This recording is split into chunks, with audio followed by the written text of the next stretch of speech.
Hey gang, hopefully you enjoyed today's show. Got Captain Greg Rapp of the Sea Leveler fleet that joined me today, and we talked a lot about this red snapper permit that has been brought to you by the FWC and all of the numbers that Greg has come up with on the various trips that he's been going out and documenting all of his catches. So you guys and gals are going to find this super interesting. Hopefully you enjoyed today's show. Morning, East Central Florida. Welcome to another edition of Catch Your Memory Outdoors right here on WWBC 1510 AM. We appreciate you guys and gals tuning in right here to Catch Your Memory every Saturday morning from 7 to 9 o'clock.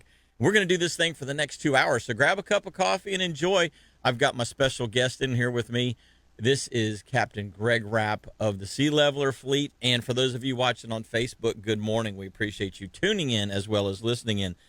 Greg, you know, it's been a minute since you were in the studio last time, and we were talking a lot about, you know, the offshore fishery and how things could be done better and what our thoughts were. And today we have the opportunity, thanks to you and thanks to a program that was brought about by the Florida Wildlife Conservation Commission, we have an opportunity to see, to fact check the National Marine Fisheries Service on what they say their, you know, numbers are as far as reef fish species go.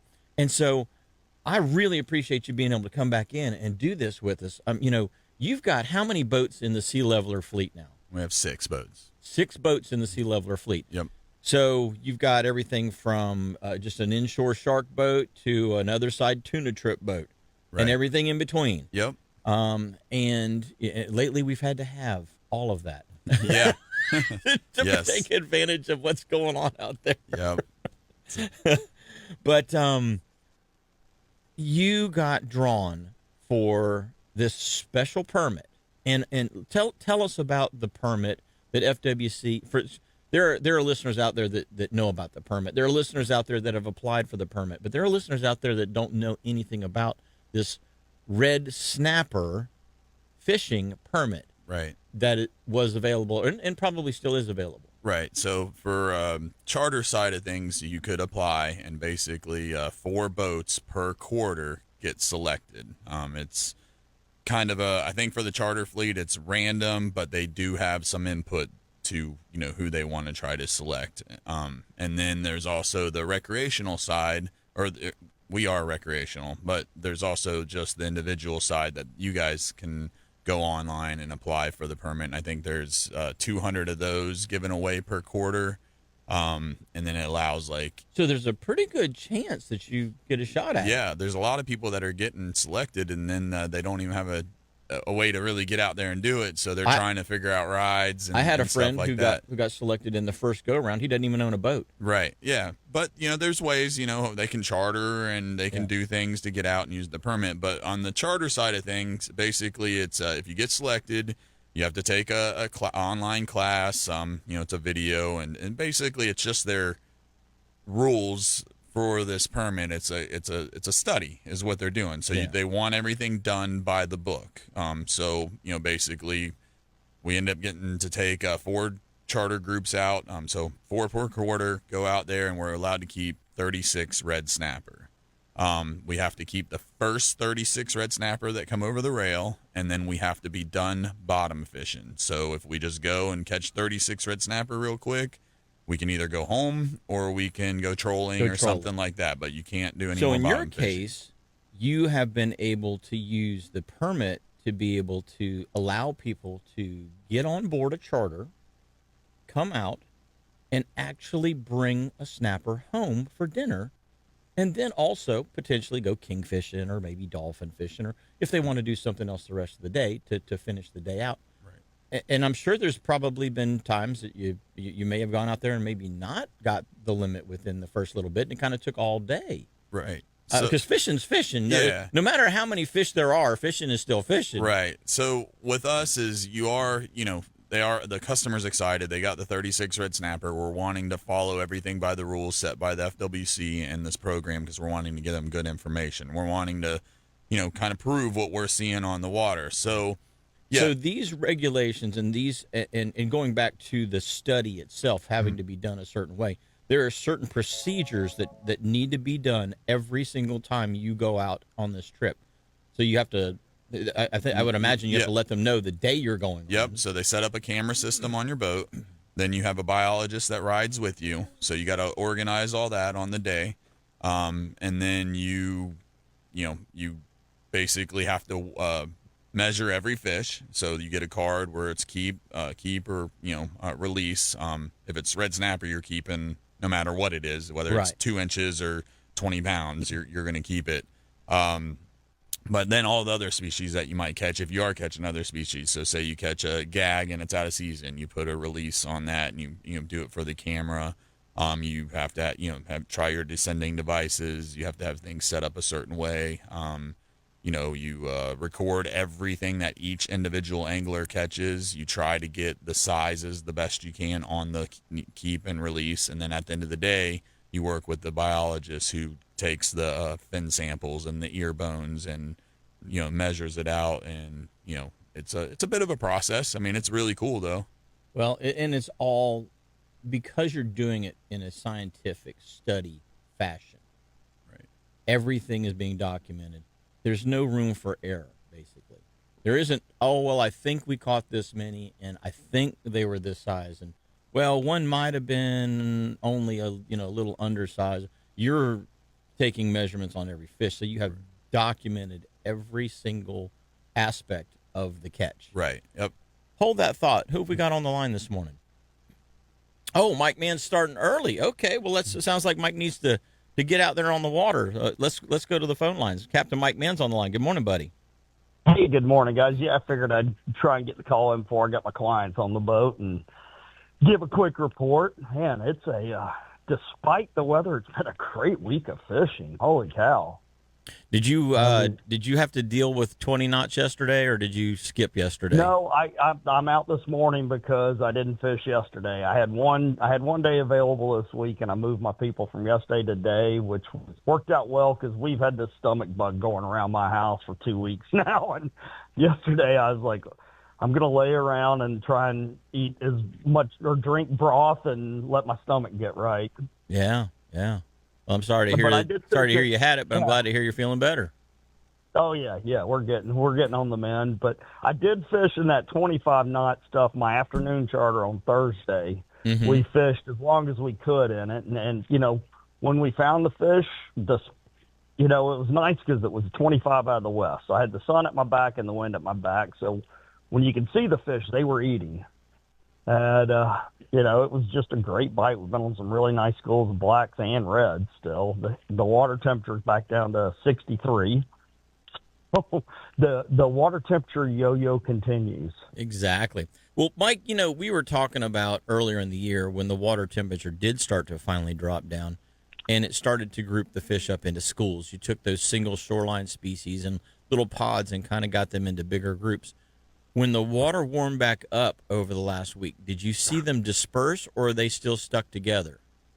No, they were still stuck together. I think this week the warmest we got to was like 72. Okay. Last week I saw 74 before we had that other cold front come through. And, but they're still staying fairly well grouped up. I did talk to Captain Tony Pantuso, who said he was pulling a shoreline and did see some scattered single reds cruising, but not a ton. Gotcha. Most of the red schools I've been on, I haven't seen any of those big 300 or 400 redfish schools, but I have been seeing like 50 fish schools. Okay. And the black drum, there's one school will have 50, 80 in it, the next school will have 200 or 300 in it. But nonetheless, the drop in water temperature from this recent cold front is probably going to keep them grouped up through this next coming week, it sounds like. Yeah, I would say they'd probably stay grouped up through this week. It looks like maybe this is the last cold front. I keep saying that, and then, they change the forecast. I'm like, oh, good, now it's going to be in the 40s again. Well, you can almost bet money that right there around Easter we're going to get another one. Going to drop it down at least into the 50s. And then me and Greg are trying to get to the Keys in May, and we always get one in May. Yep. That blows all the way through the Keys, it seems like, don't we, Greg? Oh, it blows down there worse than it does here, I swear. Or at least when I'm there. Yeah. Yeah, I've been down there for a few of those. It's like, oh, soon as I book my room down there, it's like, okay, let's bring a nor'easter in. Yep. You watch the pattern start shifting to the time that you're going to be there, and here comes the front blowing through, right? No, Exactly. here's the way that it works. Tell me about this, Greg, right? So you're running down, and you're down around just before marathon.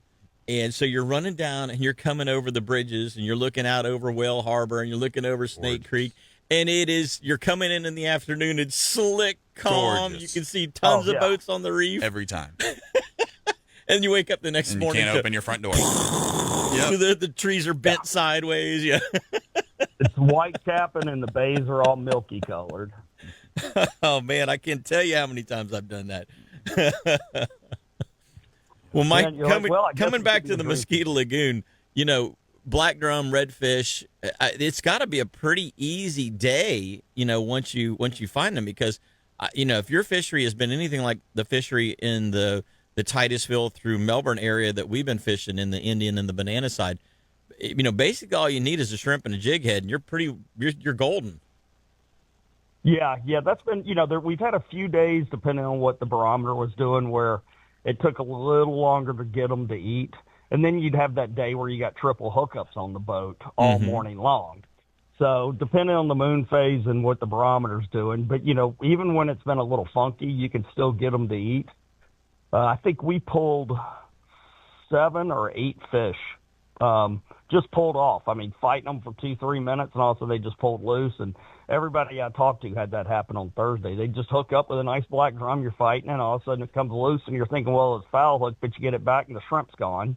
So I think they were doing a little bit of just gumming the shrimp. It's interesting that you say that, because the same thing was happening.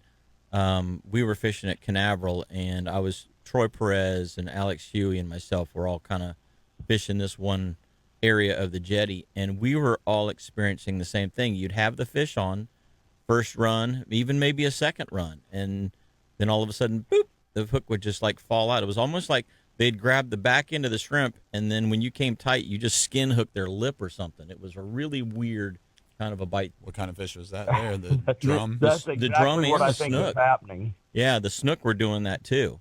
Yeah. It's interesting how that happens. So then you're like, okay, listen, when you first get the bite, just open the bail. Let them take it for a little bit. Let them move with it. All right, now close the bail. When it goes tight, start reeling, and then yank up a little bit. So it was, we were having to work it a little bit and change up tactics. But we put fish in the boat, and everybody was happy. We had a good time. So that's part of our job, is figuring out, okay, how can we get the next fish onto the boat? And that's the difference between being fishing guides and being a guy going out and just fishing. Right. Quick question, Yeah. Mike. Have you seen Yes, sir. Have you seen the black drum in what I would just call my spot? I have not even looked, but I have seen some boats over there fishing. So Okay. I'm thinking there might be some in there. Unfortunately, every time I've tried to go over there and look, there's been a boat sitting over in there. Okay. I haven't seen anybody hooked up, but I'm thinking that they may be. And maybe if I get a chance these next 8 days, I'll swing by them. Hopefully I can get my new electronics put on this week. Yeah, because it's which- that time for them to just start, kind of floating in that mid-water column area. Exactly. And that's, I don't know how many black drum we're going to have next year, because I think they've been spawning for three straight months. Because we get on that right moon phase, and they're just daisy chaining. Yeah. The Indian River schools this year in late January and early February, we had schools of 1,500. And one day, we had one school was probably 2,000 fish that were all 30 to 50-pound class drum. And, oh, wow. And they were spawning as hard as they could go. And that, when I look at that, we caught 2 and we pulled off of them. I'm like, dude, let them do their thing, because we need more black drum in this lagoon system. Right. And if you're constantly jacking them around and chasing them, they don't get a chance to spawn. You're basically stressing those fish. So, we just pulled 2, backed out, let them do their thing. And I'm like you, Mike. I hope that because of the huge number of fish that we did have in the Indian and Banana Rivers, as well as the Mosquito Lagoon, but especially in the Indian River side, I'm hoping that we see a huge group of, juvenile black drum over the next year or two start coming up along the shorelines and little creek mouths and things. Oh, exactly. And, speaking of that, I'm starting to see a lot more of that 9-inch to 15-inch class redfish, which is, really, it tells me, okay, they're back in here, they're spawning, they're doing well, and we're starting to get some of those big bull reds. We've had them this winter, actually starting back in the fall, and they're some of their normal spawning spots that we used to have, 7, 8 years ago. We're starting to see those big groups moving back up in there. So it's given me a lot of hope, and I think this prolonged winter, we're really going to have good water quality, I'm hoping, through the summer. I'm hoping we have a good bait run. I haven't been out on the beach, and I think I've been offshore once this year, and I haven't been out on the beach any. Well, I'm excited about the bait this year, Mike, and here's why. The other day when the water got real calm, was it maybe Tuesday or Wednesday? We were catching some triple tail, and they were free swimming. The fish were up top, floating, swimming around. It was really cool to see. We don't see that a whole lot, but when we do, you take advantage of that. You stop running from spot to spot, and you start idling around, just looking, especially on those color changes. And so the fish are up floating. We're sight casting just free line shrimp at them. But I actually saw pogies flipping on the beach just south of the sand dredge, right by the brown roof condos, Greg. So I was like, this is cool. And then Wednesday afternoon when I came in, there were 2 pods of pogies in the mouth of the port. Nice. Birds diving on them. The whole, what you like to see going forward and saying, hey, okay, they're here tomorrow morning. I can bring my net and probably get some of these things. Right. Now, tomorrow morning was 20 knots, and no, we didn't see them. But that's the problem. That keeps happening. It keeps that wind keeps playing. The wind and cold. I'm telling you. Yeah, it's. But it bodes well that we do have some pogies, Mike. So hopefully we're going to keep our fingers crossed, and we're going to get a chance to do something with them. That's great because typically summertime, one of my favorite fisheries is tarpon fishing in the big schools of pogies, and we haven't had that in a few years. We had them on the little red sardines a couple of years ago, and we've had them, some in the mullet when you don't get a hurricane on that fall mullet run. But we've been getting hurricanes in September, so that kind of messed that whole thing up. So I'm hoping this year is going to be one of those years where we got big bait pods, we got lots of tarpon around, we got cobia. I'm getting reports of cobia, but I have yet to go out and look. I'm hoping maybe after this week I can get out some in April and see if I can. Well, if you run due east to about 60 feet of water, you are probably going to find them because that's where they're sitting right now. Yeah, that's what I've heard. That was one of the reports I got, that he was running about a mile offshore, and then he was just shutting down and waiting, and suddenly they'd start popping up. So. Yeah. Well, buddy, we're against our first break of the morning. How does somebody jump on board and get a charter with Captain Mike Mann? Yeah, I've got days open in April. You can give me a call at area code 386-295-5991. You can go right to my website, fatfishguide.com. Follow me on Instagram, CAPT Mike Mann with 2 N's. And you can follow me on Facebook, Captain Mike Mann. Awesome, buddy. Appreciate the call this morning. Thanks for the report on the Mosquito Lagoon, and have a great day on the water today. Thanks, guys. Get out there and catch a memory. We're going to. Hey, gang, we're going to take our first break of the day. Captain Greg Rapp and myself, Jim Ross, are going to be right back with more Catch a Memory after these messages, so don't go away. Appreciate you tuning in every Saturday right here to Catch a Memory Outdoors. Captain Greg Rapp and myself, Jim Ross, are in the studio this morning. If you'd like to get involved with the show, give us a call, 321-632-1000. That's 632-1000. You can get us right here at Catch a Memory Outdoors. Greg, this segment, we were talking about the FWC's red snapper permit that you're allowed to apply for, and you've been fortunate enough to get a couple of those. But we got a couple of questions here. It says Bo Bergeron. It says, "Morning, everybody. I was wondering if you can clarify something for me. Someone recommended the Windy app, and he's not sure which one there is. There's one called Windy and one called Windy Hub. Are you familiar with that particular app? I'm not." Okay, so yeah, we use Windy. It just shows on mine, windy.app. It's pretty good. Is it? Yeah, it's dead on. Like, so, for example, not that you guys can see it here, but it will show you, like, say I go into Monday the 24th right here, it'll give you the wind, and then see how you got a wind line right here. So okay, it's dead on. So that means we'll be able to fish up in, the bite up there, and you got a little bit of west in it.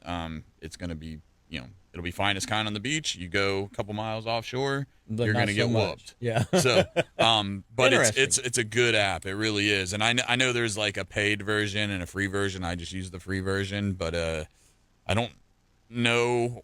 Mine just shows windy.app, so I don't know how to Okay, answer so his question 100%. Hopefully that answers it for you. Let's see. Good morning to everybody else. We got Greg Lund, Carla Harmoning out there, Sean Scribner Sr., Doug Oliver, Jonathan Raby, Jim Hammer, a whole bunch more. Appreciate you all tuning in. Got our good buddy Greg, our good buddy Derek Redwine is on. Yeah. Yeah. Morning, so, Derek. Yeah. So we're going to be seeing Derek actually in a couple of weeks. Yeah. At the Starbright Sea Safe event. Yes. At Old Florida, Old Fish House Grill in Grant. Yes. Now, are you guys going to be there multiple days, or just showing up one day? I'm going to try to get there and be there as many days as I can, because I always love hanging out with Derek and Corey. And all the stuff they do, and Blair, and all that. It's always a good time. So makes you feel good about yourself. Yep, it's a big time. It's a big time, and you get to get involved. You get to help. Well, that's what I mean. It makes you feel good about yourself. Mangroves, clams. Yep. This year they've actually got someone, I forgot who it was. Somebody, maybe at CCA. Somebody's bringing in oysters. As well. Okay. Because down in that part of the river, you've got enough flow, enough salt that typically you can grow some oysters. And that's been an interesting thing to see how many oysters there are growing on pilings throughout the entire lagoon system. Yeah. Obviously, a lot of that's because we've kind of our rainfall levels haven't been normal or above normal. We've been in a deficit for 2 years now, which is fine with me. Right. Because the less storm water we have flowing through the storm pipes and into the lagoon system, the better. Right. I'm, if it didn't rain for, once a month, I wouldn't care. Right. People are like, but my lawn, sucks to be you. Yeah. That's the way I feel about it. Yeah. I don't care about my lawn. That's I not care my about that world lagoon. anymore. I don't ever go into the river and the lagoon, and I don't see any of that. But it's, as just an observer driving, over the bridges and stuff, kind of been happy. And then hearing you guys talk, I hear you guys talking about the black drum and stuff. And I used to fish that river and lagoon and when I was a kid a lot. And I could be wrong, but it seems like there's more black drum than I can ever remember, but not that I'm not in that scene. What's interesting is, when we were growing up, and you're a little bit younger than me, but when we were growing up, it was trout and redfish. Mm-hmm. And then occasionally you got a snook. Occasionally you got a drum. Occasionally you got a baby tarpon or something. But it was pretty much trout and redfish. That's what we chased. Right. Well, now, because the grass went away and the two species, trout and redfish, that rely on grass, heavily rely on grass, so those species have dwindled, but other species that don't rely as heavily on grass have moved in and taken their place now that the water quality is getting better. Right. For a while there was nothing. Nothing but catfish. And what I find the most interesting is the shrimping. The shrimping now, from what I hear, is better than anybody's ever seen it, at least from when I was a kid. It wasn't like, if we went out and we got, close to a 5-gallon bucket, that was kind of rare. And now it just seems like it's almost, nobody tells you about the bad times. You only hear about when it's good. But it seems like there's more people doing it, more people being successful. And I don't know, maybe that's because the shrimp live in the mud and there's more mud than ever, or I don't know what that is. I think because of the calorpa, which is like an algae. Calorpa is basically the lagoon's version of St. Augustine grass. Okay. That's what calorpa is. It's not really supposed to be growing there, but it is. And so it's creating ground cover. Where when you look at true grasses like Bahia grass in your yard, that's a grass. When my dad first moved down here and my grandparents first moved down here on my dad's side, my grandfather spent endless weekends trying to pull the St. Augustine weed, or crabgrass, as he used to call it, right, out of the true grass. And in the last 25 years, we've given up the fight, and we're actually putting crabgrass, aka St. Augustine, and the varieties of St. Augustine down because it grows, and so it's one of those things that we've kind of learned to live with it. Well, with the callorpa, it's the same way. We've kind of learned to live with it, but it's not grass; it's an algae. Okay, but it looks like grass. I gotcha. So, long story short is, the shrimp have a place to hide. Okay. And because they have a place to hide, and because the little snails and the little minnows and all of those little things have a place to hide, the building blocks, the basics of what the lagoon needs to recover are happening.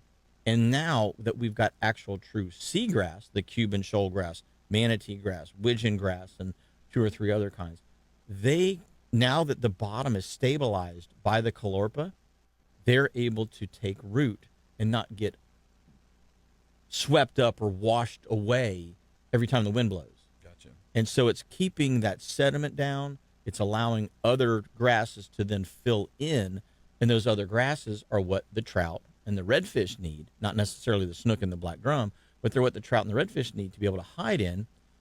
But the building blocks, those shrimp, those snails, those little baby crabs, they've all been there for a couple of years now. And so the snook and the black drum have been able to take advantage of that. The clams as well. The clams need something to stabilize the bottom.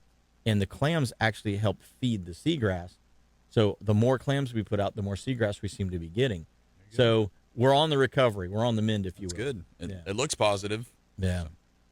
Well, guys and gals, we're going to take our next break. We got a whole lot more coming at you. Captain Greg Rapp from the Sea Leveler Fleet and myself are going to be right back, so don't go away. Tune in every Saturday right here to Catch the Memory Outdoors. We're going to do the catch conditions real quick before we get rolling on this next segment. I'm Captain Jim Ross, and Captain Greg Rapp is in the studio this morning for those of you that are just joining us. But the fishing and boating conditions for today from Ponce Inlet to Sebastian Inlet look like this. We've got a north wind at 5 to 10. Really? Have you ever seen that happen on the ocean? Right. I'm going to say they're calling 5 to 10. Let's just say it's going to be 5 plus 10. Yeah, I mean, you never know. You never know. I mean, there's always that rare occasion. It's 7:30 and none of my guys are complaining, so it might be actually really nice. So let's just knock on this wood table right here. Yeah, because I just north at 5 to 10, it just doesn't normally happen. So we got an east wind this afternoon at about 5 to 10. Seas inside of 20 miles. I actually have laid down quite nicely because of the northwesterly wind that we had. It's only 2 to 3 foot with a dominant period of right around 10 seconds. And right now, the 13-mile buoy out of Ponce Inlet, 67 degrees, 2 feet at 11 seconds. The 4-mile buoy out of Canaveral is 69 degrees, 1 foot at 10 seconds. The 20-mile buoy is reading 71 degrees, which is down 2 degrees because of that, I think, that north wind. Seas are 3 feet at 10 seconds. And the 6-mile buoy out of Fort Pierce, 71 degrees and 3 feet at 11 seconds. Greg, that Ponce buoy being 67, the 4-mile buoy being 69, and the 20-mile buoy being 71. I mean, you draw that triangle, right? Yep. There's cobia in there. Right. There's somewhere in there. It's just the where, and where are they going to pop up is the who knows kind of question, I've kind of, I feel like we've taken that as offshore guys, that whole the deep sea stuff. I feel like we've taken that out of our arsenal the last handful of years, to be honest with you. It's good. You just got to catch it on the right day, but it's it's kind of a different clientele for us than I think even you guys experience a little bit. But man, I would love to see a good, something to fire me up, because that used to be clockwork, and it's so much fun. And our regulations actually for that fish are where they finally need to be, truth being told. Yeah. So there's going to be, if we ever get it back, which I'm not being negative, there is still a good amount of fish. It's just, it's not what it was. I want to see what it was, but if we get it back, maybe we can hold on to it. And there's promise there. There's a lot of small fish, and any given day when we're on the reef, there's just gobs of shorts. Well, that's the interesting thing, is that these fish are coming in, and we're seeing juveniles, so we know that they're spawning, we know that they're reproducing fine, but the cobia are not necessarily getting to the sizes that we used to see, and obviously that's due to overfishing. Anytime a fish becomes of legal size, it's or not legal size, it's got a gaff in it, and that's one of the things. I know you are a huge proponent of preserving the fishery when possible. And so, netting a cobia as opposed to gaffing a cobia, especially one that you're not going, oh, that's a 45-pound fish. That clearly needs a gaff. Right. But you've got guys, when a cobia is in the water, a 32-inch cobia looks 40 pounds. It does. In your mind. And one of the problems with that now, though, that I actually is interesting is, so we're fishing them, but now you have so many bull sharks, right? Yeah. So you are, like, last time I fished, some shrimp boats, which, you're going to expect that, but I have to leave because, okay, there is a 40-pounder or maybe two 35-pounders and maybe, a couple keeper, and then there's a ton of shorts, and I'm killing so many fish trying to get to that big fish, which I'm probably going to kill it anyways because I can't get it past the bull sharks. Yeah. You're ramping up your tackle. It's like, dang, I kind of wish it was 33 inches so I could get my 2 and leave because I can get those ones to the boat instead of killing 9 to try to get the big one. Obviously I'm pulling away and we're going to do something else, but if that's your option and that's what you're getting customers on and that's they're having fun, it's really a dilemma there. Yeah. But it's you could see the prize, you just can't attain the prize. Yeah. And they have no chance of attaining the prize. Like, I know I can pull on this, I'm throwing a 50-pound test at it, or I'm grabbing the big rod and I'm just going to winch it, but that's not even really fishing at that point. That's just trying to get meat. But it's a weird thing, but dams it is nice, you're netting them and stuff, but sometimes you're just in the heat and you got sharks coming up and you're like, man, that one's and you're swiping at him because if he shoots back down again, I've had it happen to me a couple of times here, especially in the last couple of years, where, like you said, damn, I could have swore that one was a keeper, and he's 34 and a half because I'm used to looking for 33s, so he's you're like, oh man, all right, he's 35 at the fork, he's almost legal. But netting those fish when you can is obviously better than putting a gaff on them. But there's somewhere between Canaveral and Ponce right now, there is somewhere in that, when you look at that temperature and then you look at the depth associated with what their preferred depth is, they're there. We just got to go find them. Yep. Today might Somebody's be the day. Somebody's going to find them today. Might be Somebody the day. will find them. Somebody will be coming in. Well, going back to the fishing and boating conditions, western edge of the Gulf Stream, 41 nautical miles out of Ponce, 31 out of Port Canaveral, 25 out of Sebastian. Surf temps, we've got a 68-degree surf temp at Ponce, a 69-degree surf temp at Cocoa Beach, and a 70-degree surf temp at Sebastian Inlet. So those of you that like chasing pompano and whiting, man, grab your sand fleas and get to the beach because they're there. We've been catching some really good ones this past week. In fact, we had one on Thursday that hit a jumbo. I'm not talking about a regular shrimp. I'm talking a jumbo shrimp. This pompano was a monster. Yeah. So there's some good ones showing up. He hit a snook-sized shrimp. Right. And there's some good ones showing up. We had a couple good ones the other day ourselves. So, yeah. And then the tides at Port Canaveral, you've got 8:24 a.m. is the low, 2:07 p.m. is the high, and 8:13 p.m. this evening is the low. Sebastian, low tide is at 8:05 a.m., the high tide is at 1:56 p.m., and the low tide is at 8:34 p.m. And the best times to get out there and hunt and fish, presented by All About Archery down in Melbourne. Right now, if you're on the water right now, it looks like you're right in the middle of a major. We've got 6:30 to 8:30 a.m., and then 7 to 9 p.m. is your next major for this evening. And then the minor for today is from 12:03 to 1:03 p.m. So we appreciate guys at All About Archery presenting that particular portion of the catch conditions. You know what, Greg? Let's go ahead and I'm going to go ahead and take a break. Let's get this one out of the way because I'm going to get back to talking about the permitting, the red snapper, and all of those things that you have honestly probably become one of the most, I would say you're an authority on that subject because of the legwork you've been doing. Right. So let's take our break and we'll come right back. Captain Greg Rapp and myself are going to be right back after these messages, so don't go away. Saturday right here to Catch a Memory Outdoors. This segment of the show is brought to you by Engel Coolers. And if you guys and gals are looking for a fantastic cooler, obviously Engel makes them. Soft-sided coolers, dry boxes. I use my dry box all the time. It's a dry box /cooler. So it's great if I'm just going over to, let's say we've got a friends gathering, we're going to have some dinner or something, throw a couple of drinks in it. If we're bringing a side dish, I bring my little bit bigger one and we can put the side dish in there. And it's just a great little lightweight carry around cooler. But here's the thing that, if you guys haven't seen it, the Engel Cooler Dry Box comes in a 19 quart or a 30 quart. Also, it's a bubbler and a live well. Nice. And my shrimp are happy as they can be when they're in that well, compared to putting them in my bait well and then having my bait well pump swirl them around. Right. Because your bait well in your boat is really designed for finger mullet or pilchards or pogies. It's designed for bigger fish that are accustomed to being Swimming. in water that's moving, and they're accustomed to swimming. Shrimp are accustomed to just kind of sitting, and then every once in a while they'll get up and they'll swim from one spot to another. But with this little bubbler cooler, I can keep the water cold. I can put some water treatment in it, some whatever the little enzymes and electrolytes or whatever the things are that you get in the little shrimp saver crystals. You just sprinkle that in there, and your shrimp are good all day.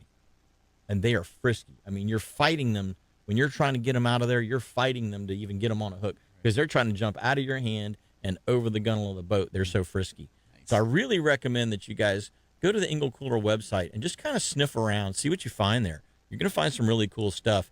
And they definitely will have something that you can't live without, I can tell you that. So go to engelcoolers.com or check them out at places like Strike Zone, one of your local Engel retailers. Captain Greg Rapp is in the studio. For those of you that have just joined the show, we appreciate you tuning in every Saturday right here to Catch a Memory Outdoors.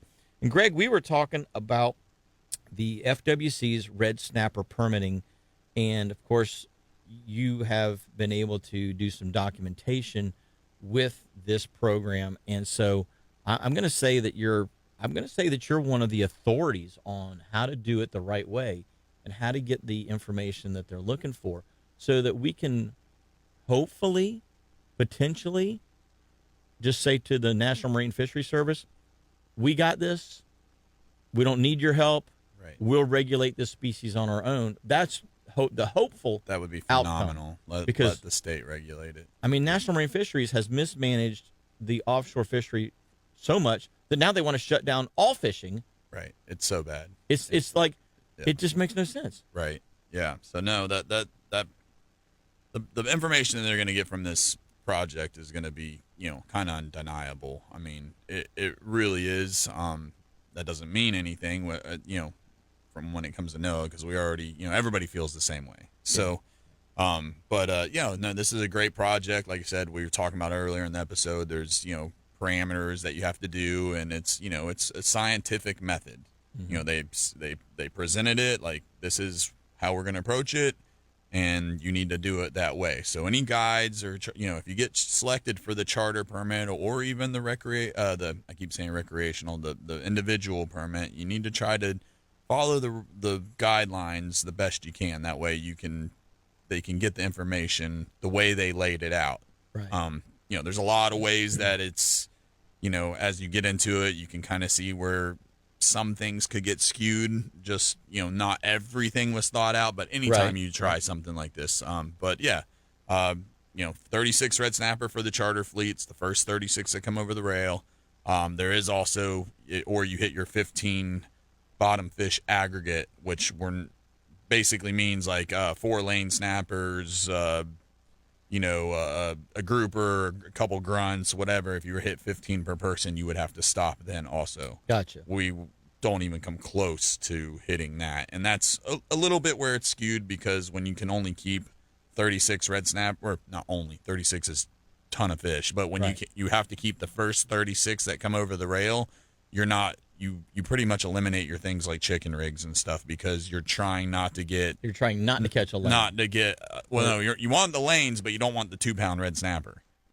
See what I'm saying? Okay, yeah. So you don't want to catch a little red snapper because you have to keep the first 36. Are there any little red snapper? I mean, you know, I'm being facetious. there's all kinds I mean, of I've them. caught some little ones while sabikiing on the Right. buoys, you know. And that's the thing is there's a lot more big red snapper, and we're proving it. I mean, I don't know if we ever had out of the 8 trips that we did, we probably never had less than a 10-pound average. Meaning, and that's a good, healthy average. right? Meaning, That's so an let's incredible. Just, now, let's just look at a 10-pound red snapper. How old? Do you know how old a 10-pound red snapper is, or a rough guesstimate? So I don't know, and one thing I have learned is size doesn't equal age. Okay. So it's kind of like turkeys. So yeah, they're saying basically the snappers, and this is from the biologist. I haven't researched this myself, but they basically say the fish will dedicate their energies towards growing or reproducing or traveling or whatever it is. So they will so it's not they don't. The ages are weird. It's not definite. Like, this is a big fish. It's old. Now, I do believe you can tell a truly old red snapper, which I do believe they're correct. Like, truly old red snapper are probably somewhat rare. It just, truth be told, that's the black knotted, the big gnarly one that you see. So let's just, as a rough, just very, very loose guideline, let's just say, could you say a 10-pound red snapper was, say, 5 years old? Yeah. Or would he be 10 years old? Right. I have no idea. Okay. I'm not sure. I think they're still learning all that, honestly. Gotcha. So for the sake of argument, let's just say that a 5-pound red snapper is 5 years old, a 10-pound red snapper is 10 years old, and so a 20-pound red snapper is 20 years old. Just we don't know that for a fact. But let's just use that as an example. You're catching a 10-pound average fish, and so that fish probably has been in the ocean for a couple of years, maybe not 10 full years, but he's been out there for a couple of years, and so he has made it through all of the gauntlet other than basically the sharks or Goliath. He's as a juvenile, he's made it past the lionfish. He's made it past the sea bass. He's made it past even snapper, because red snapper will predate on red snapper. Right. Just like trout, speckled trout will predate on trout. Right. They're not necessarily specific as to what they want to eat if they're hungry and they want to eat. So he's made it to a point where he's pretty well established within the reef community, let's say. So saying that fish has been there a while, and we've had a closure now for 15 years? 16 years. Yeah. The closure has definitely worked to increase the population. But what we're seeing now is that National Marine Fisheries wants to shut down all bottom fishing, because they're saying that you're trying to drop down and catch a lane snapper, and you caught a red snapper, and then you're trying to catch a lane snapper again, and you caught another red snapper, and you're trying to catch a red snapper again, or lane snapper again, and you caught another. So you're trying to catch a lane snapper, but you catch, let's say, 4 red snapper, and now they're saying that 50%. They used to say 40. Now they're saying 50 to 60% of the fish that are caught are quote unquote dead discards, or fish that die. Right. In some ways, they're predated on by sharks, Goliaths. They don't make it back down because of barotrauma, whatever the case may be. So we're fishing, but we're killing half of what we're catching, according to National Marine Fisheries. If that is in fact true, then how do we still have this many red snapper on the reef? Right. So there's a lot to what you just said right there. So yes, that is what they're saying. And then also at the same time, they're saying there's more red snapper than ever. It's just there's not, the whole thing is there's not enough old red snapper. Okay. So there's more red snapper than ever. You're targeting, lanes or whatever specifically, and you're catching these small red snapper, other red snapper, and their discard rates are, their mortality rate on that release is supposedly, 50%. Exceptionally high. Okay, well, we're going to cover a lot real quick. So the reason that happened is actually our own fault, okay? Because anglers try to manipulate the best they want. So, or try to do what they think because they see there's so many red snapper out there. So they get surveyed back at the dock. Oh, I released 100 snapper. You hear it all the time. I went behind the party boat and I seen 20 red snapper floating. They exaggerated the numbers thinking that, oh, well, we are releasing all these. There's more red snapper than ever. They're going to open them up. Okay. I've fished a lot. I don't release 100 red snapper in a day, even if I'm bottom fishing all day. I could, but it's not like you're doing that. Okay. So that's where the numbers ended up getting skewed on the recreational side. That's, yes, some of that was happening, but it's misinformation. It's misinformation that got entered into a survey, or whatever, and they know it's bad information, but they have to take it because it's what the people told them. Okay, so we all know, or me and you know, that smaller red snapper releases better than a big red snapper, right? Most of the time you can just throw a red snapper. It doesn't matter if I catch it in 160 foot of water or 60. I slam it down and it shoots down pretty good. A bigger one sizzles, this and that. So really, their information is wrong because if I'm chicken rig fishing, which that was one of their things that they implemented, it's actually a rule. You're actually not even allowed to chicken rig fish anymore. It's one of those as far as I know, it went through, but a 2-hook rig, you're supposed to be on a 1 circle hook rig now. Interesting. Don't hold me to that, but I'm pretty sure that's one of the rules they did 2 years ago to try to reduce bycatch on bottom fishing. Meaning, okay, instead of coming up with 2 or 3 fish at a time, now you're only coming up with one. And your discards aren't so bad. That just shows you how out of touch they are, because when you're using a small rig, you're trying to get other fish other than red snapper, and if the red snapper you do catch are only small, most of the time a big red snapper is going to bust you off or bend out the hook or whatever it may be, right? So it just kind of shows you, like, the people making the rules and setting the laws are really out of tune with the fishery, and that's what's great about this EFP program. The FWC is like, it's on camera. It's being recorded. So everything's you are being documented. filming. We're filmed the whole time. Gotcha. There's okay. Cameras set up where they come and set up the camera on the boat. Everything's filmed. Everything goes, back through. You're measuring all the fish, this and that. So they're actually seeing. Now, exactly did they bring an observer on your boat? Yes, we have an observer there. There's a person with us the whole day. Okay. Yep. So everything is very well documented. The observer, basically, I'm putting down the same information the observer's putting down. And at the end of the day, we all turn in our paperwork, and we're trying to see, it's checks and balances. See what's matching, and really trying. I didn't realize that it was that involved. I thought it was just you just got the permit and you went out and you filled out what you caught and you came back in. I didn't realize they had observers and cameras on board. That's fantastic, because it's undeniable proof of what is or is not truly being caught. Right. And what we're showing is, one of my goals as I was glad to get selected, was I am not going to one spot and going to get my 36 red snapper and leave. I'm going to fish for, nice size fish, and big live baits, big dead baits is going to increase your odds at, and then staying off the common, the big spawning areas where, there's just a bunch of, 4 or 5 pound, which is a great fish. Don't get me wrong, but you can fish. A big red snapper is a targeted fish. It is. They are much more loners than the smaller schooling fish are. A lot of times. Yeah. I mean, there's starting to be so many of them that they're, kind of everywhere and mixed in, but they are, more loners. You're fishing big baits, big tackle. And that's one thing that I really think is encouraging. I think we should look at it as, almost a slot limit when they open them up. Make it where if the old fish is the problem and we don't have enough of it, discourage fishing for old fish. Man, I'd be super happy if I could go out and keep my customers, let's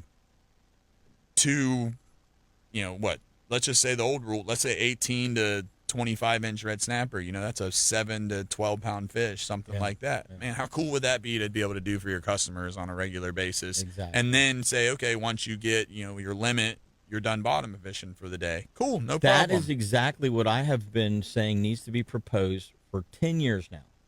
At least been 10 years. It's like, if you go out and if red snapper are the problem, and releasing them is a problem, then don't release them. You pull out. You and your fleet of captains at the Sea Leveler fleet and in any other professional charter fishing operation, you know where the snapper are. You know that if you roll out there and you drop 2 pogies, 2 croakers, 2 grunts, 2 sardines, whatever it happens to be, you drop 2 down on 2 rods, 2 red snapper are probably coming back up fairly quickly. Mm-hmm. It's not going to be, a 45 or a minute or an hour wait. It's probably within 15 minutes you're going to have your 2 red snapper most of the time. Right. And so you go out there, and if it was 1 per person, or in your case, 6 per boat, because you can take up to 6 anglers, right. I feel that if you went out, angler 1 got his red snapper, you don't drop a bait back down. Angler 2 gets his red snapper. Angler 2, blah, blah, blah. 6 guys within 2 hours should easily be able to put 1 snapper apiece in the box. Right. And then you're done. Mm-hmm. Everybody got their 1 red snapper. There were no dead discards. Right. Okay. Every fish is fully utilized. It's not wasted in any way, shape, or form. And now bottom fishing is done because your 6 guys got 6 snapper or whatever other fish you got. Right. Okay. They get their 1 bottom fish. Let's say 1 guy comes up with a nice gag, or 1 guy comes up with a nice 4-pound lane. You kind of shut the bottom bite down at that point, and then you go and you troll for some dolphin, or you go look for some blackfin tuna around shrimp boats, or you go looking for cobia, or you go king mackerel fishing, or you go do something else the rest of the day, amberjack fishing even, right. Because you're not, a lot of times when you're specifically targeting amberjack, you're not targeting red snapper at the same time. There are so many other things that can be done throughout the day, but yet everybody comes home with a nice meal, right. and it takes all of the pressure off the. If I'm trying to weed through 20 red snapper to get my limit of lane snapper or get my grouper limit, you're killing all these red snapper, and nobody benefits from dead red snapper that stay in the ocean. Right. Now other than the sharks. Yeah, you're not killing as many as they want to say you are. Out of those 20, right. Honestly, I would say maybe 1 dies, depending on depth. But yeah, you're exactly right. There's so many details, and the point being is it can be managed so much more efficiently. It's incredible how much more efficient it could get managed. Well, we're going to take our top of the hour break. When we come back, we're going to talk more specific numbers of what you're seeing out there when you're catching fish. And we've got a couple of questions from listeners as well, so we'll get to some of those. When we come back with another hour of Catch Your Memory Outdoors right here on WWBC 1510 AM. We appreciate you guys. We'll be right back. Here on WWBC 1510. Thanks for those of you guys and gals that are out there sharing on Facebook as well. For those of you guys and gals that were wondering, like we were here in the studio, we were talking about red snapper, and I'm Jim Ross. For those of you that are just starting to listen to the show this morning at the 8 o'clock hour, we've got Captain Greg Rapp in the studio from Sea Leveler Fleet with us. And Greg, Mitch Rofford, we were wondering, we neither of us really know, right? The sizes of red snapper, and Mitch just sent over from something. I think he said it was from Chat GPT, I guess, which is an information site. Search, yeah. Something I'm not familiar with that either. The red snapper grow to approximately 4 to 6 inches in their first year, approximately 12 to 16 inches in their second year, and typically reach maturity, maturity meaning spawning. Spawning, right. At 4 to 5 years for females and 6 to 7 years for males in the Atlantic. Anyway, I don't know if the Gulf is different. And then they can reach 24 to 31 inches, and that's when their growth rate starts to slow way down. And then as they get older, they can get up to 40 years of age and up to about almost 40 inches long and weigh a little over 40 pounds. So that's kind of interesting information that Mitch just sent over. So thank you for that, Mitch. I appreciate the heads up. That gives us a lot of clarity on that, because, like you said, we didn't know. Right. So it sounds to me like red snapper have a very similar growth rate to red fish or red drum, which can also reach 40 inches or more and grow up to 40 pounds. So, 47, 48-inch redfish is about 40 pounds. A 40-inch fish, interestingly enough, though, is typically only in the low 20s. He's typically only like 22 pounds, 22, 23 pounds. But the first 3 years, they grow super fast. Within 3 years, they get to that low to mid 20-inch range. So let's just call it 24 inches. In 2 years, in 3 years, they grow to about 24 inches on average. And like I say, every fish is different, but then their growth rate, once they hit 30 inches, starts to slow down. Right. And by the time they get 40 inches, they're in their teens. Right. And by the time they get, mid 40s, they can be 30 years old because they grow, instead of growing 5 inches in a year or 8 inches in a year, they slow down to, and when they get fully mature, they slow down to a half an inch or an eighth of an inch that they grow per year once they get later on in life. So that's kind of interesting that red snapper do approximately the same kind of thing. Yeah, because we're seeing, let's just say they've been closed 15, 16 years now, right? Mm-hmm. And I'm seeing, their range, like where we used to never catch them, 220 you get them, but 220, 280, even 300 foot. I mean, it's starting to get loaded up with them, and when you're out there, they're so big their fish. range is expanding. It's definitely expanding. Okay. Yeah, I mean, it's, that's one thing that was very interesting is it's sometimes fishing really deep, trying to catch something other than a red snapper. And, my screen's just covered up. It's like, oh, we're going to mow down the amberjack here and get a couple of those or whatever. And it's, 15, 16, 17-pound red snappers just coming up, out there in that deep water. So I'm going to say there's a lot of that size. Now, once out of all those, 36 times 8, because we got our limit every time, I want to say out of that entire number of fish, whatever, if somebody want to do the math real quick, we've seen 7 fish.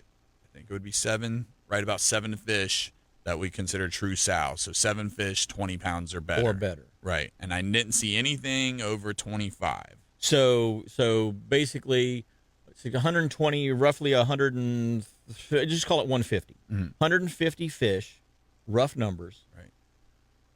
20 pounds and above, true sows, whether they're male or female. Right. We still call them sows. Right. Yes. When they get that big, when they get 20 actual pounds or bigger. And how many did you say out of probably had out of all the trips, probably 7 of them that went that size. So less than 10% mm-hmm. of the fish, in fact, it would be closer to 5% mm-hmm. of those fish were truly old fish. If you're going by size, which what he just sent us would say, true. But I wonder now if, they're going to have more data than ever collecting the ear bones, this and that. Right. It's going to be more research into it than has ever been put in it. Because I just wonder now if maybe some of those, are we seeing a lot of those? Because, a lot of our fish are that 15, 17, 18, 14, right. Nice fish, So it'll be interesting what it shows, and they're doing a lot of. You bring up a good point. Look at the human race. Okay, there's some short people, there's some exceptionally tall people, but most people, no matter what age they are after they've reached maturity, let's just call it the age of 18, mm-hmm. most people are between about 5'8", like myself on the short end, and 6'1". If you looked at the entire range of the population, 85, 90, probably 85% of the people are in that size range, no matter what their age is. Right. Once they've reached maturity. So that's kind of interesting that you bring that up. Right. Now, 150 red snapper, 5% of them, what you would think, are truly the old fish. How many fish do you think, how many 5 to 8 pound class fish did you catch within your research? So we probably caught, that size, maybe anything under 10 pounds out of 36 fish, we probably caught like 6 a day. Okay. So most of our fish went from, between 10 and 20 pounds. Okay. Okay. To be fair, I'm targeting. You're targeting big bigger fish, right? I'm going for bigger fish. Okay. So, and that's what's different. What was interesting to me also is when I was targeting the bigger fish and I was going to areas where traditionally there'd be, should be gags and red grouper and stuff like that. My, really I was about one red grouper per day until I had to stop bottom fishing. Really? So out of, Really? one red grouper, and then most of the trips we'd only get one gag. One of the last couple trips we got, I think we had like 3 or 4 gags that we released. They were out of season. The whole time I had them, all the gags were out of season. Okay. The first couple trips that we could keep red groupers. So it was like a 36-to-1 ratio. So that was really interesting to me. Now, obviously, with you targeting slightly bigger fish, you're eliminating lane snapper, you're eliminating sea bass, And you're eliminating triggerfish. And that was one thing I didn't really like about the study is because the guy, the FWC, is like, dude, where are all the other fish? Like, why is there no lanes? Where is everything else? And I'm like, well, it's because I can't target them. Right. He's like, well, what do you mean? And I'm like, well, because this is where the study was a little kind of skewed. My point is that I'm taking a charter, I'm fishing, but they're coming out to expect, 36 snapper, this, that. I mean, there was a premiums being charged, I'm not going to lie about it. Everything, it's like winning a lotto ticket, take advantage this, that, of it. right? Try to, just, to do it. Actually, what you were doing was sharing the wealth. Sharing the fishing wealth. Right. Well, yeah, I mean, you know what I'm saying? Yeah, because you got the permit for your boat, but you invited other people to join in, and yes, you were charging for that privilege. Right. But there was no shortage of people standing in line waving dollar bills at you. Right, exactly. So, and then the whole thing is now you're doing 36, so you want to come in and have 36 nice red snappers. So you're not even chicken rigging. You're not, I'm not going to stop here and try to catch a mangrove on a chunk bait because I don't want to get that 3-4 pound red snapper. So that was super interesting. Another thing that was really interesting is the amount of hybrids that are out there. Hybrids. So, which is this Caribbean snapper? Whatever. That one I don't think is, but I had, and I'll show you pictures. But I had a couple times I had lane red snapper. So it's an absolute lane red snapper hybrid mix. Interesting. It is, and not small. Talking 5, 6, 7 pound fish. Wow. Okay. Wow. And then what they pointed out to me was actually the teeth, which you would never be able to tell, but it's a red snapper. But when you actually look into it, it's got the teeth of a mangrove. So it's like a red snapper mangrove hybrid. You know something? I may have actually caught some like that in the past because I have, we live vicariously through our customers. Mm-hmm. I've had customers pull up, quote unquote, red snapper that I looked at this thing and it was actually a little teeny bit different in shape. Not much, but a little bit different in shape, but had these monster fangs. Yeah. We've seen a lot of those. Fangs. Quite a few of those. So it's pretty wild. That's interesting. I never even thought about that. I was just like, oh, that's kind of neat. Because like we catch trout, speckled trout, and some of them have 2 big front teeth, and some of them only have 1, and some of them have none if they've lost that tooth for whatever reason. So I never really even thought about that. That's wild. Yeah. Yeah, it's really, and then the lane ones are insane. I'll show you if I'll find. I bet they're beautiful. Oh, it's crazy. But what's funny is I couldn't even.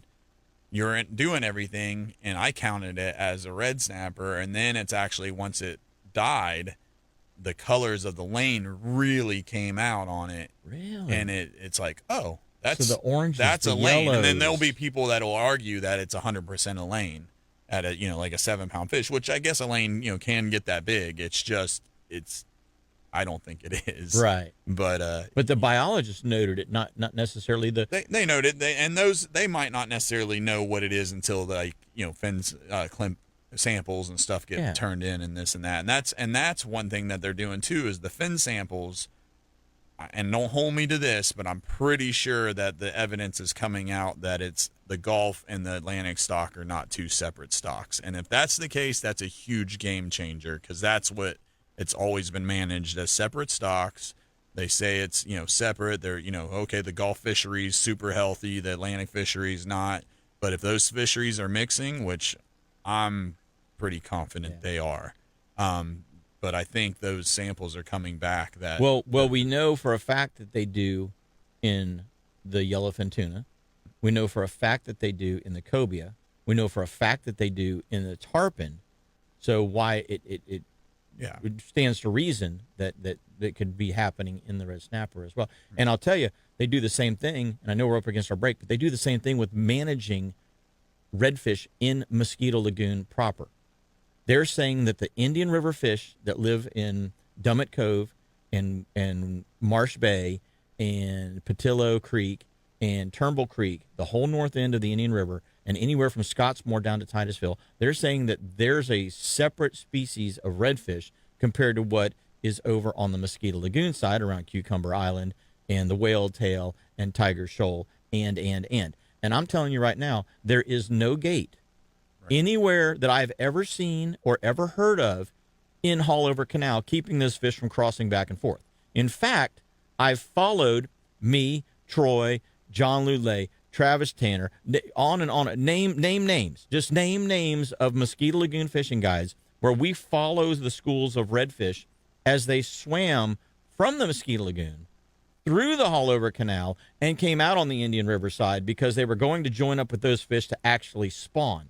So to say that the Mosquito Lagoon fish and the Indian River fish are two distinctly different species is an absolute farce in our minds. Right. Because you can't have them crossbreeding and call them one species or another species, right, just because there's an imaginary, line there to be drawn. Well, guys and gals, we're going to take our next break. If you got any questions, you can give us a call, 321-632-1000. Captain Greg Rapp and myself are going to be back with a whole lot more interesting facts about red snapper right after this. This segment of the show is brought to you by Petrucci Insurance. If you guys have not had your rate quote yet, make sure you give Petrucci a call. So I just had them redo my house, redo my vehicles, and got new assessments on what was available compared to what was being offered to me. And in some cases, the company that I was with was a much better deal. And so we stayed with them. Even though there was an increase, it wasn't as much of an increase as I would be seeing with other companies. And the other thing is we actually changed a little bit on one of my policies for my vehicles and brought my rate down considerably from what it was. So make sure that you have them do a rate quote for you and check to make sure that you're not overpaying or not over-insuring or under-insuring whatever it is that you need to insure, whether it's your house, your car, or your boat. Give them a holler there at Petrucci Insurance and let them help you save some money and get a better policy. 321-632-1200. That's 632-1200. That's how you get a hold of them right here in Rockledge at Petrucci Insurance. We are going to go right back to Captain Greg Rapp here, unless we've got somebody on the line. We got a caller? We're going to go to the phone lines. We got a caller on the line. Oh, we got Captain Jeff Kranick on the line. Good morning, Jeff. You there, buddy? Hello. I'm here. Are you there? Yes, we are. Can you hear us? I can hear you now. Fantastic. Two steps back and put the can up to your ear and pull the string really tight, and we'll be able to hear each other. Okay. Gotcha. You know what's funny? Kids these days have no clue what you're talking about when you tell them that. Right.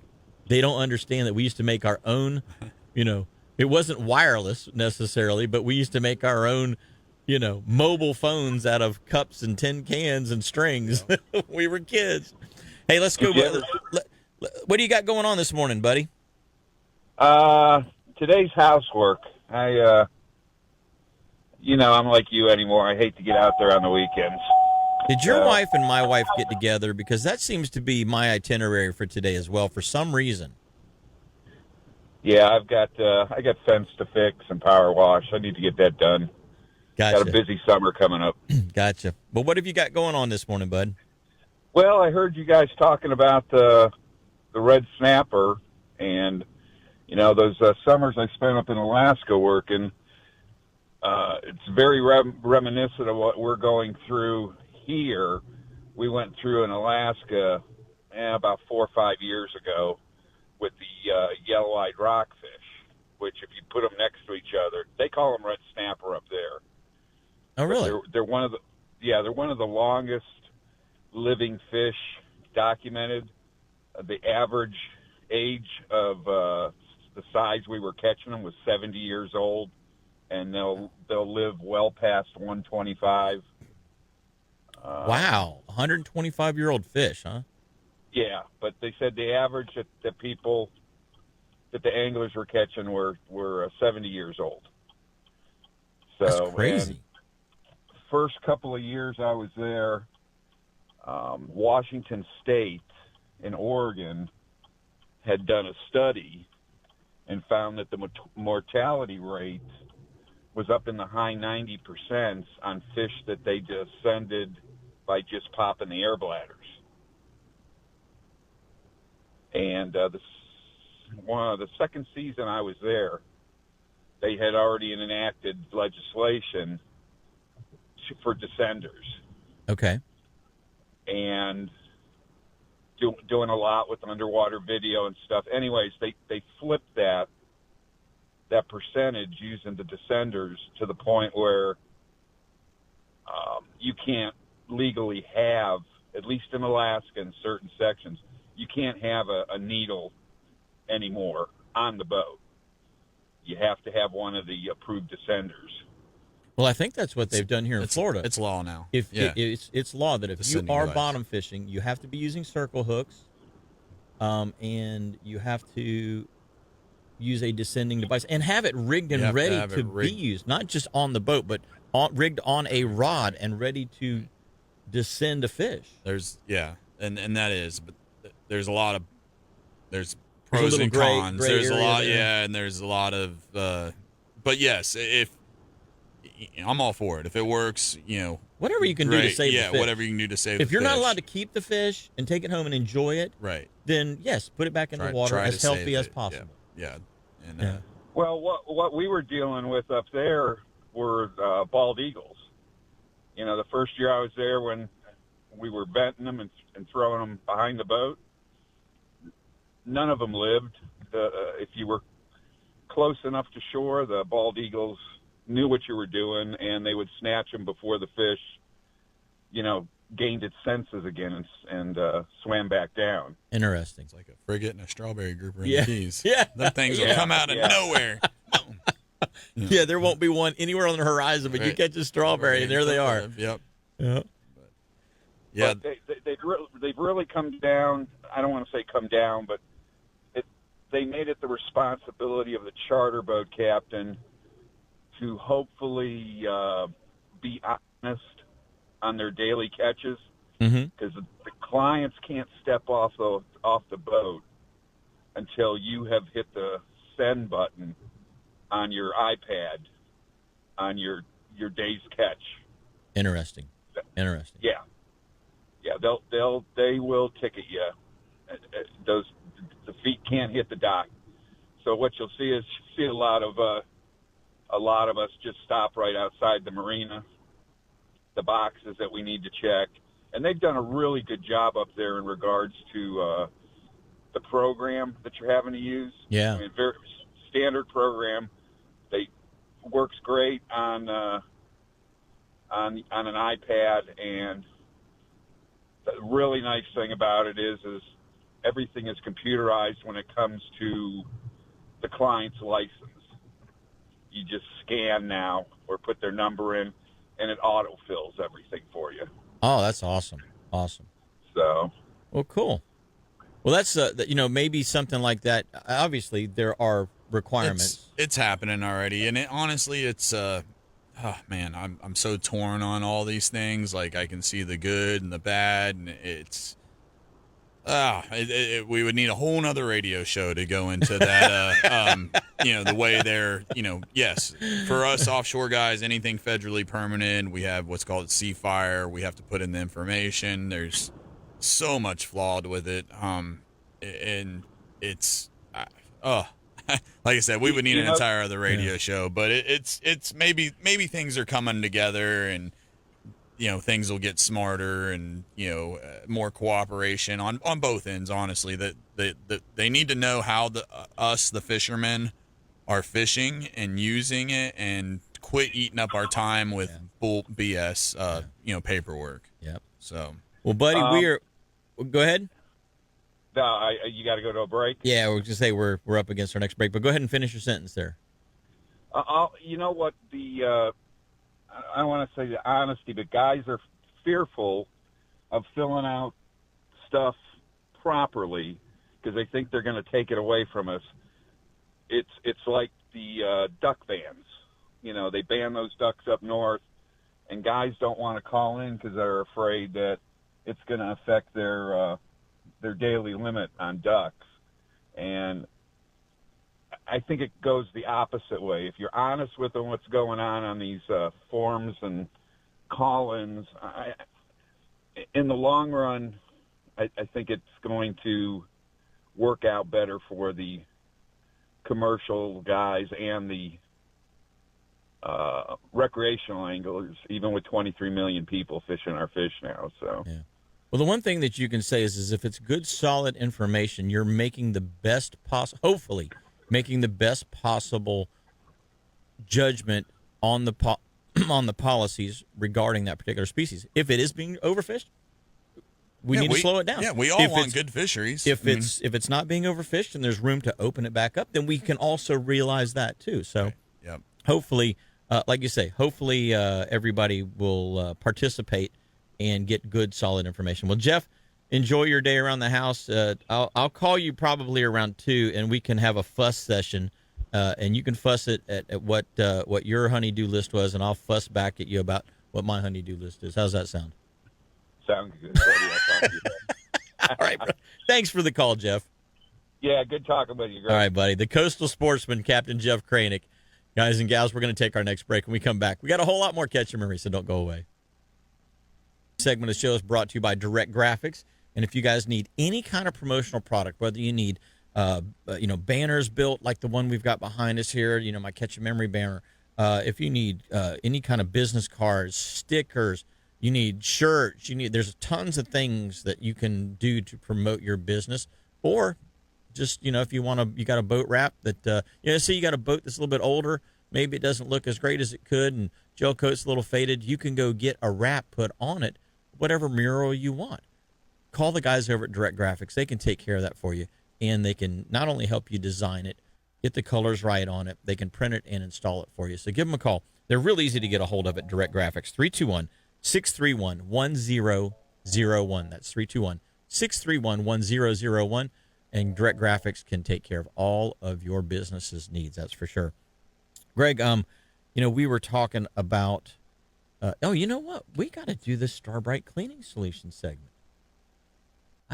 I almost blew right past that because it's for those of you that are watching, it's Starbright season. Starbright season starts right now. Right now, exactly. So, there's a lot of new product out there on the market. And one of the things that I have really become a fan of is the new metal polish with the polymers in it. That it is like next level when it comes. I started spraying it on my trailer rims. Yeah. And all of my jack plate, all of those metal pieces, I wipe it down on all of my bright work, all of my rod holders, any of that sort of thing. Steering wheel. You don't want to go around the edges, but the center part of the steering wheel that always wants to get, a little rust or a little this and that on it, and you constantly having to tend to it. I'm putting this metal polish on it, the new ceramic metal polish, and it is absolutely fantastic. Nice. So hopefully you guys and gals will take advantage of it. Get out there and try some of the new Starbright ceramic metal polish. We got a caller on the line? Okay. Hey, Captain Matt Lee's calling in this morning. Let's see what's going on up in Volusia County this morning. Good morning, buddy. Good morning. How are you, Cap? Doing good. Good deal. Man, it's been good up here. The fishing's been good. Fish have been cooperating for the most part, but they're still grouped up here feeding pretty well. And we're talking like good sized fish too. Like the black drum most of them are between like 8 and 15 pounds. Those are really nice flats fish. They are, and the redfish there's been a lot of redfish mixed in with them. They haven't been chewing quite as well, but if you can find a school of redfish that are chewing, they've been good. I know we got a few schools of upper 30s, so upper 20s, lower 30s in there, in that range, and they've been chewing pretty good too. So, been pretty good. Matt, have you seen, obviously with the water temperatures being mid to upper 60s, low 70s, the black drum are really happy with that particular temperature. Have you seen the redfish when the water temperature is getting above 70? Is there an increase or a spike in their activity level? Are they actually feeding better, or are we not quite to that point yet? We're not quite there yet. Okay. The water temperature, it'll climb, and then we get this weather, and it goes right back down again. So it's like it never quite gets there. So they're still waiting on that 75, 76 to be happy. Yeah. Gotcha. Yeah, I believe so. But I mean, they're still chewing though. You know what I mean? They're not chewing. They could be just really finicky. So it's but the black drum seem to like it a lot colder. I tell you what, we've got a lot of black drum up here, and I don't know if those are the same fish that came down from y'all's way, Yeah, there's a bunch of them that pushed out over the last 3 weeks. There's a bunch of them that pushed out of the Indian and Banana River. Well, can you tie a balloon to one and then send it up my way, and I'll let you know if it comes up. Next spring, I'll have to do that. Put a GPS tracking card on or something. Yeah. Oh man. So, but, are you guys on fire up here? I was going to say you're probably just starting to get some small croakers. Are you using croakers and pigfish yet, or is it still a shrimp bite? It's still all shrimp bite. Okay. So we haven't got the water temperatures haven't got up there yet to let those pigs and croakers come in. Gotcha. It should be soon. It should be any day. Be coming up really soon. Yeah, normally right after Bike Week, we start seeing a little bit of that activity in the Sebastian area, and then it starts working its way up through Melbourne. And so by the time, Easter rolls around, that's kind of when I look at it in the north part of the Indian and south part of Mosquito to start turning on with those bait fish. Yeah, it should. If we can get some warmer temperatures, yeah, we should be rocking and rolling by Easter.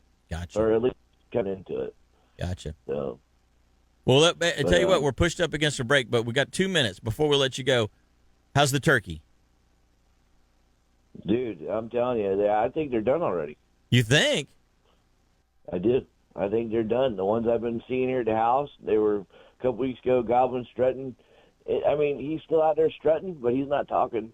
He's in the hens I had. We had 20, 25 hens with him, and they're down to 4 or 5. I don't know if they're on the nest already. Yeah, they're all sitting on their nests, aren't they? That's interesting. I think they're pretty much done. I don't know. Well, my avocado tree bloomed out a little earlier this year, so I typically time my avocado bloom with the height of, kind of the turkey rut, if you will, if there is such a thing as a turkey rut. When they're going hot and heavy chasing the girls and calling the girls, it seems to be right when the avocado blooms out. And that was, like you say, it was about 2 weeks ago, 2.5 weeks ago. Yeah, I haven't been seeing them in my yard. We have turkeys out here, and he's still. We still got hens out here, and he's still out here, and he's strutting. But we've gone from 25 hens down to 4 or 5, and then he's strutting. But like I said, he's not saying anything. Yeah. A couple weeks ago, I took the old slate call out there and drove him absolutely crazy. And I actually called some hens in to the fence line, and all kind of stuff. And now you go out there with a call, and he don't even answer you. Well, that's interesting to hear. So hopefully we'll see some poults running around with following those mamas here pretty soon. Yeah, that's what I told my daughter the other day. We were driving on a golf cart. I said, Shig, next couple weeks, by this time next month, I said, we're going to have poults running around. Yep. I said, what do you think? I said, I know. I said, all these turkeys, all the hens we're seeing, I said, they're nesting already. Yep. So I'd be happy to see those. Those are awesome. Well, buddy, how does somebody get a hold of you and get up there and chase a bunch of those big black drum around? That's an exciting sight fishery for sure. Oh my, yeah, it's great. It's 386-214-3530, or Instagram, Code Red Fishing, Charters, Facebook, all that good stuff. But I also ended up getting my new Chariot too. So it is we're rocking and rolling in the new Chariot. Nice. Yeah, I love it. Very nice. So, Well, buddy, we appreciate yes, the sir. call. Yep. Thank you so much for the report this morning. Yes, sir. Come fish with me sometime, Jim. I'll have to give you a holler here shortly, buddy. You take care. All right, brother. See ya. Thanks. Bye-bye now. Captain Matt Lee, Code Red Fishing. You know what? Let's got a couple of announcements. We've got a couple of things coming up. Spring Orlando Boat Show is coming up on the 4th, 5th, and 6th of April. So those of you guys and gals that are looking for a brand new boat, huge show last year and probably another huge show again this year.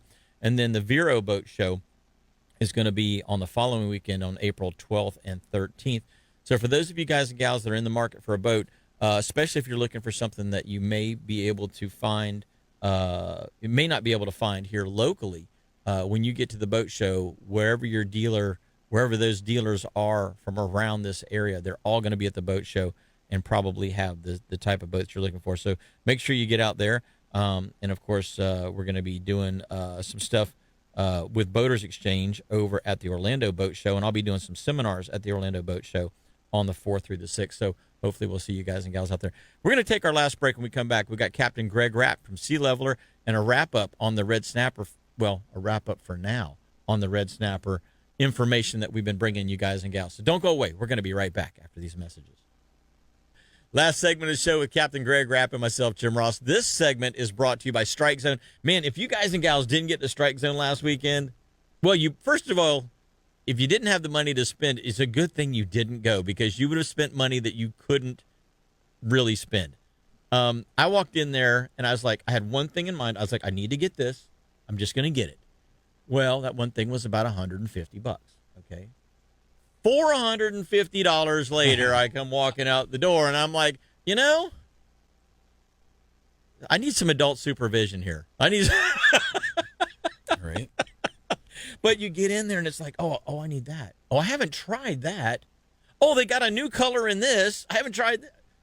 It's Yeah. Adult supervision. I do know.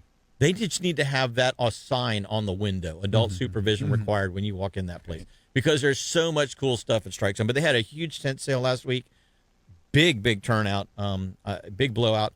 But I got some really, really good stuff that I needed to get, and I'm glad that I went down to the sale, the tent sale that they had going on, and saved a couple of dollars in the meantime. But every single week there's something on sale at Strike Zone. So stop in if you get a chance. Be ready. Whatever you think you're allocating your budget to be ready. You may just blow the top right off of that when you walk into Strike Zone. Anyway, great company, and we appreciate them sponsoring this segment of the show. So, Greg, we've talked about age of fish. We've talked about numbers of fish. We've talked about the process may be slightly skewed. Even though as good as it is, it may be slightly skewed basically because of what it is that you're trying to target during. It's like me saying, hey, we're going to go on a tarpon trip, but then taking them in the lagoon and giving them little trout touts and staying in trout water all day. Well, you're not going to catch any tarpon like that, so there's obviously no tarpon. You can adjust things to make them fit your scenario if you want. But in your case, you're going out to provide a quality fishing experience for your customers, and you're also wanting to achieve the 36 limit that you are allocated. Right. So and you were able to do both. Right. With your game plan. Right. And want to do 36 good fish. Like I said, we covered a lot of ground. We fished all different areas. Didn't really hit the same stuff twice. Before you go any farther, did you stop in 70 feet? Okay, so did you stop in 250 feet? During my time schedule, I wanted to do a trip up there to the all that bottom north and inside of the Manna Camp and all that up Oh, there, yeah, right? yeah. I wanted to go there so bad. The conditions, there wasn't going to be fish there. It was just cold, dirty water. And, Okay. that I never got to do any of that. So, but I fished, you could go to 100, 120, and you could boom, boom, boom, boom, get them. And you would have got all size fish, small ones to big ones. So we would stop there, then we'd run to 27, fish through there a little bit, and then I probably concentrated more of my effort even deeper, between 200 and 300 out there, just because it was great. I could catch them and didn't have to worry about killing them because I was killing them anyways. You know what I mean? Right. So When they come up from- and then if I was struggling any, I'd roll back into 120, 40 foot and get them. So it was, everywhere you go, it was good. Good size fish, this, that. One thing I noticed is it didn't show the deprivation problem that we actually have because I wasn't fishing any biomass schools of fish, meaning I was fishing where there were fish, but it wasn't huge numbers of red. So that's, the shark problem is insane for us, Yes. and the Goliath grouper. But those sharks are typically on biomasses of amberjacks. Like, anytime you're doing that, that's where you have a problem. When the kings school up biomasses of those, like this past biomass couple of red weeks on the reef has snappers, been ridiculous. it's brutal. So I don't feel like we showed that problem as much as I would like, and I know we're running out of time, but the key takeaway on this is everybody's got to realize what's coming down the pipe. We got these bottom closures, that are look like it's looming. And it's a give and take. We know there's not a problem with the red snapper, but it's going to get sold to us like, hey, we're going to do these closures. It's only for 3 months in the winter, but we're going to give you red snapper on the weekends. Is kind of what's rumored and happening. We're going to get red snapper on the weekends for the rest of the year, and some people will be good with that trade or whatnot, but all that's a double-edged sword, so don't, you do what you feel is right. Hey, I don't want, how it goes when you typically give something up. So try to stay involved, try to stay, as educated as you can. Everybody's living their lives, but if you care about the fishery, we got to quit the whole hating on somebody because somebody's getting something or it's something we don't understand. I do feel like this whole, I'm kind of getting off on a tangent here, but the whole commercial versus recreational, they have us battling each other. The commercial guys aren't liking the recreational guys. Recreational guys think the commercial guys, everybody thinks somebody's getting something they don't. And only thing anybody wants is good fisheries. Okay. Yes. So I think it's by design that those two groups are looking at each other and not teaming up to really take on the problem, which is poor fisheries management, because we have been defeated. Nobody goes to the meetings anymore. Nobody participates. Even public comment is somewhat rare. But just know what's coming down the pipe. Know that we do have good fisheries. We actually really do. Everything's looking bright. It's really, really, everything I've seen is good. It might be different, but it's good. Well, here's the thing. When you say we have 36 fish that we're allowed to take, the average weekend angler doesn't catch 36 red snapper in a month of fishing, weekends every day. Right. Obviously, technique and location are two very important things to be able to put fish in the box. But if you are not fishing the biomasses, the big schools, the big spawning areas, the big schooling areas, if you're not fishing those, you're fishing outlying areas and you're still managing to put a limit of fish in the boat on a day, that to me says more than going to the school and banging 36 out of the school and saying, oh, there's no problem. Right. You're moving around to these outlying areas where there just also happen to be red snappers. And I particularly wanted to do that. That is huge information that I think somehow needs to be highlighted in this report. Oh, I was wanting to go even further. I was ending up 45 miles, 50 miles from the port at the furthest. I would have liked to gone 60. I would have liked to play a game of roll a dice with a north, south, east, west, and then roll a number, and then make me drive the boat somewhere and find a spot within that, north 5 miles. Okay, I got to go north 5 miles. I have to find a spot right here. I'm going to find a spot, and we're going to catch nice size red snapper. Yeah. Because, honestly, location isn't even hardly important anymore because there is so many red snapper. Yeah. You know, I mean, obviously we just talked about, hey, I couldn't go into that 60-foot stuff because it was cold, dirty, and they weren't going to bite. The conditions weren't right for it. But that fishery is so ripe and healthy, you know, and the only sticking point is the old fish sticking point. That's literally the only hang up. There's not enough old fish. So how do you get around getting more fish to that older age? I mean, that's if that's do you? I mean, after all that you've learned, right? What would you recommend? If Greg Rapp got to make the rules, I would recommend just smarter fisheries. Okay, we don't want to lose our gag fishery, and when you're gag fishing, that's when you typically catch your old big red snapper, right? Okay, so let's make it smart. Let's say our gag fishery is short, anyways. Now I think it's May to June or something like that. Yeah. So okay, let's have where you can keep, if you do open up red snapper one per person, you can keep them any size, you know, whatever you catch it. Okay, and then the rest of the year, if you want, close red snapper, close all bottom fishing down during a spawning month, you know, but you got to be smart about it because you can't put party boats out of business, this and that. So there's a lot of aspects to it. But for the red snapper particularly, make it where it's not attractive to target a big red snapper. Therefore, you don't have people calling. So it's no reason to catch a 7-pounder and throw it back to try to catch a 20-pounder, right? Okay. So you actually make a slot limit on the red snapper. Therefore, you're going to avoid catching those bigger fish. I recommended that before I came up with let's just catch 2 fish and be done bottom fishing for the day, you know, or whatever the number happens to be, 1 per person, whatever happens to be. In my case, taking a maximum of 4 people on my boat, I would have 4 red snapper that would come home. That would be it. We wouldn't have any other bottom fish. But when the whole closure first started, I'm like, if you want older fish, just create a slot limit like we do with redfish. Right. But Pat Stone, a couple of other guys that are very knowledgeable fishermen. Okay, very knowledgeable. They're like, that won't work because you can't put a big red snapper back down and have it live. Right. You're killing it anyway.